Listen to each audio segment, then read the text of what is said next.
देखो, श्री गुरु महाराज जी के दादा गुरुदेव श्री परमहंस दयाल जी के पावन अवतरण दिवस के उपलक्ष्य में ये प्रभात की अमृत वेला में गुरु गुण गायन करना, ये सत्संग सरिता, ये प्रेम सरिता बह रही है, इसमें सभी डुबकियां लगा रहे हैं, आनंद ले रहे हैं। ये घर में रहमतें बरस रही हैं प्रेमियों के घरों में, और आप सभी उस गंगा में स्नान कर रहे हैं।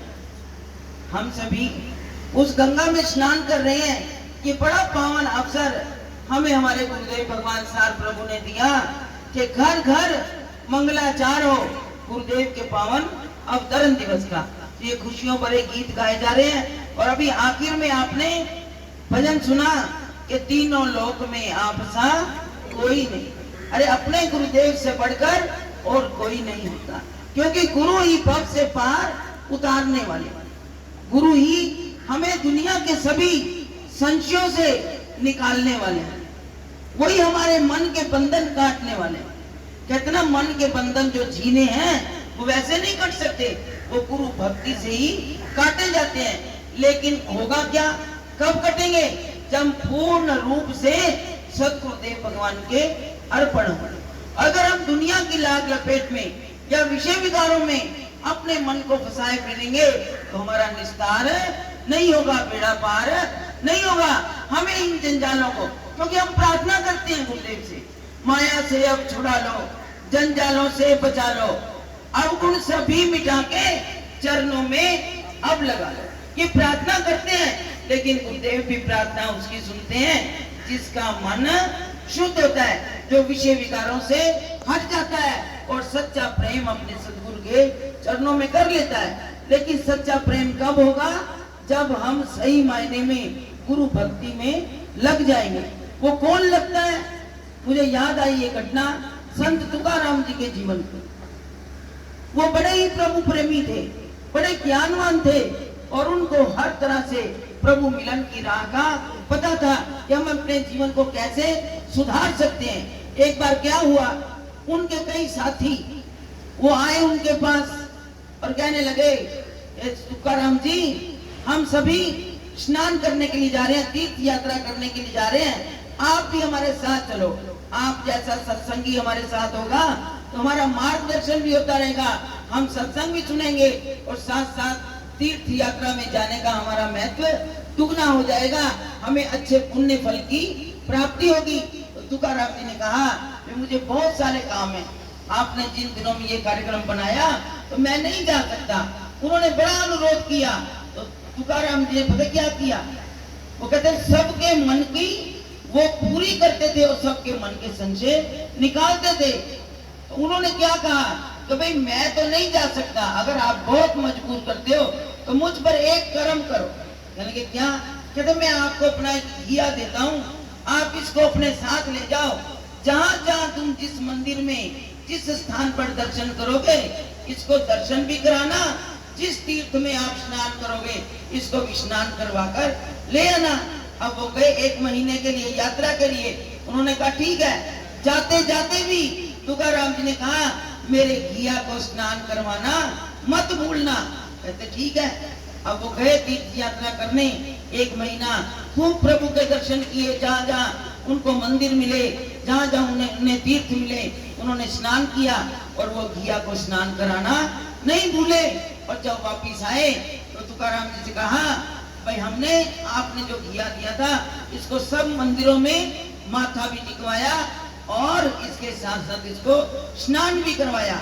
उन्होंने कहा मैं आपका बहुत बहुत आभारी हूँ, धन्यवाद किया कि आपने मेरी प्रार्थना को स्वीकार किया है। अब उन्होंने कहा कोई भी तीर्थ यात्रा करके आओ, चलो मैंने नहीं किया तो मेरे इस घिया ने तो स्नान किया है। अब ऐसा कल रात्रि को आप सभी इसकी यात्रा करने की खुशी में मैं रात्रि को भोजन करता हूँ, भोजन देता हूँ, सबको निमंत्रित करता हूँ, सभी मेरे घर पर आओ, मैं लंगर प्रसाद बनाऊंगा और सब संगत को वो प्रसाद खिलाऊंगा और इसकी भी यात्रा संपन्न हो जाएगी।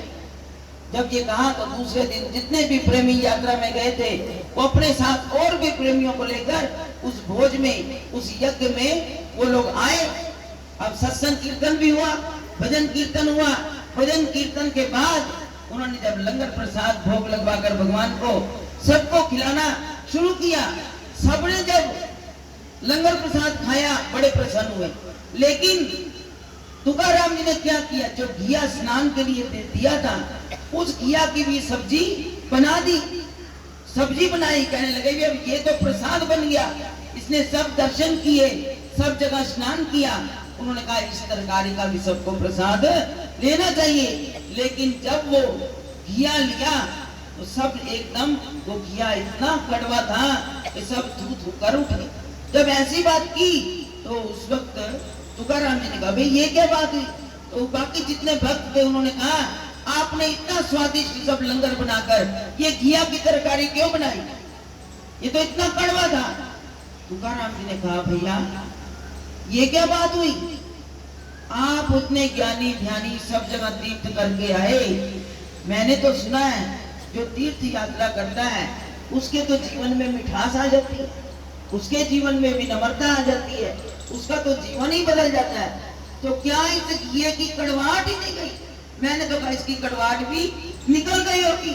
कहते समझाने का प्रयत्न किया, अगर हम कहीं भी जाते हैं, हम सत्संग सुनते हैं, अगर हमने अपने मन की कड़वाहट ना निकाली तो हमारा सत्संग करना, हमारा तीर्थ करना, हमारा कहीं भी जाना वो निरर्थक हो जाएगा। सत्संग में आए हैं तो हम अपने मन की सफाई करके जाएं, हम अपने मन के अंदर मिठास भर के जाएं। हमारे दादा गुरुदेव भगवान जी यही कहते थे, अगर सत्संग में जाते हो तो अपने मन को सत्संग में रखो।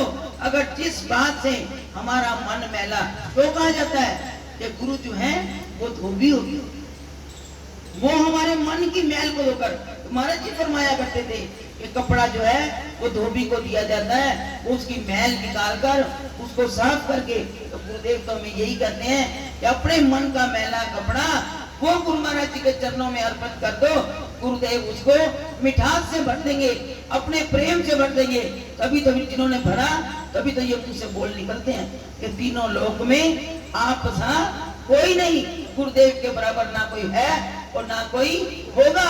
कोई चीज के कल्याण के लिए इस जगत में आते हैं। हमारे दादा गुरुदेव भगवान श्री परमहंस दयाल जी कलयुग के अंदर अवतार लेकर दुनिया में आए, उन्होंने लाखों जीवनों को बना दिया, उन्होंने सब पर कृपा की, अपने ज्ञान से, अपने दर्शन से, अपने मुख वाक्यों से, अपने इरशादों के द्वारा उन्होंने हमें ऐसा ज्ञान दिया कि तुम दिन रात प्रभु की भक्ति में डूबे रहो, ये ना हो हम बैठे तो सत्संग में हो। उन्होंने ये कहा कि मन दिया कहीं और, तन संतन के संग, कहे कबीर कोरी गजी, कैसे लागे रंग। वो नाम का रंग नहीं चढ़ सकता, वो प्रेम का रंग नहीं चढ़ सकता। अगर प्रेम का रंग चढ़ाना है तो अपने मन को भी हमें अपने साथ सत्संग में रखना चाहिए, उस प्रेम भरी मिठास के अंदर अपने मन को रंग लेना चाहिए और प्रभु की कृपा हम पर तभी होगी। हमारे गुरु महाराज जी के ये पावन अवतरण दिवस के उपलक्ष्य में ये रात्रि के सत्संग, श्वेत की प्रभात फेरियां, अमृत वेला में प्रभु गुण गायन करना, तो हमारे जीवन में तो सदगुरु की कृपा अपार बरस रही है। आज का ये सत्संग हमारे गुरु महाराज जी के साथ प्रभु के प्यारे प्रेमी हमारे भैया सुरेंद्र कुमार जी, बेटा गौरव जी, हमारे बहन जी, बच्चे बच्चियां, सारा ही परिवार, क्योंकि इनका परिवार का प्यार कानपुर से ही, कानपुर वाले बड़े मत वाले कहलाते हैं, क्योंकि महाराज जी प्रशंसा करते थे अपने बच्चों की। तो प्रभु तो बच्चों का मान बढ़ाने के लिए प्रशंसा करते हैं, बुलाते हैं। तो महाराज जी ने बहुत कानपुर वासियों को प्यार दिया और ये सभी वहाँ की संगत और आज दिल्ली में आकर बसे हैं। इनका प्यार गुरु महाराज जी के चरणों में बहुत है। गुरु महाराज जी की संगत के लिए आज ये दादा गुरु महाराज जी के पावन अवतरण दिवस की खुशियां मना रहे हैं और सब संगत का स्वागत किया, संतों का स्वागत किया और उसके साथ साथ सबके लिए लंगर प्रसाद भी आप सबके लिए तैयार है। तो गुरु महाराज जी के चरणों में ये अरदास है कि इस परिवार का प्यार दिन दुगना रात चौगुना बढ़े, गुरु महाराज जी घर में खुशियां लाए और इनकी झोलियां सदा खुशियों से भरी रहे और गुरु महाराज जी अपनी सेवा भक्ति से सदा इन्हें भरपूर करें। इन्हीं शब्दों के साथ मैं आज के इस सत्संग की दादा गुरुदेव भगवान जी के पावन अवतरण दिवस की सब संगत को, सब संतों को, इस परिवार को बहुत बहुत बधाई देती हुई अपनी वाणी को विराम देती हूँ। बड़े प्यार के साथ श्री गुरु महाराज जी का जय घोष करें। बोलो जयकारा बोल मेरे श्री गुरु महाराज की, बोलो श्री नंगली निवासी भगवान की, बोलो श्री परमहंस जी महाराज की, बोलो सच्ची सरकार की, स्वामी जी महाराज की, सियापति रामचंद्र महाराज की जय।